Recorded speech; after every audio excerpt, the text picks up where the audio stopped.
Badan Pengawasan Kawasan Sabang atau BPKS menghimbau agar warga yang masih menempati lahan sengketa di kawasan pelabuhan penyeberangan Balohan Sabang dapat dikosongkan pada akhir tahun 2023 ini.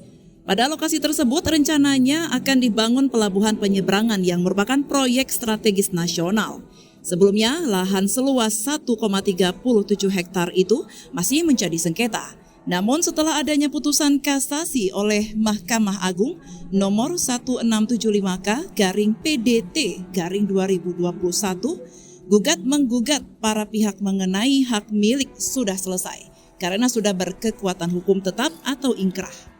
Uang ganti rugi juga telah dititipkan oleh BPKS di Pengadilan Negeri Sabang sebagaimana diatur dalam Peraturan MARI nomor 2 tahun 2021 tentang tata cara pengajuan keberatan dan penitipan ganti rugi ke Pengadilan Negeri. Kuasa hukum BPKS Muhammad Juli Fuadi mengatakan sebenarnya pengerjaan proyek revitalisasi pelabuhan tersebut dilakukan pada 2019 lalu. Namun ada sekitar 3 orang yang melakukan penggugatan kepada 33 pemilik tanah ke Pengadilan Negeri Sabang.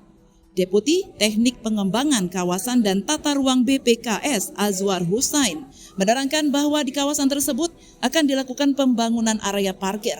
Namun karena persoalan sengketa lahan, jadi pengerjaan proyek itu ditunda. Setelah keluarnya putusan kasasi MA, pihak BPKS berharap agar lahan tersebut bisa segera dikosongkan. Pihaknya juga telah menitipkan uang ganti rugi di Pengadilan Negeri Sabang. BPKS sebagai lembaga pemerintah yang melakukan konsinyasi juga sudah melakukan proses hukum yang sesuai hukum, yaitu dengan menitip ganti rugi tersebut ke Pengadilan Negeri Sabang. Siapa yang akan mengambil uang ganti rugi tersebut itu yang memenangkan gugatan. Sudah selesai hukumnya. Penggugatnya 3, tergugatnya ada 33. Luas lahan sekitar 13.000 meter, 13.700 meter persegi, dengan nominal ganti rugi sekitar 10,5 miliar. Objek yang disengketakan ini luasannya sekitar 1,3 hektar. Peruntukannya itu adalah untuk kantong-kantong parkir untuk melayani passengers yang akan masuk dan keluar dari pelabuhan.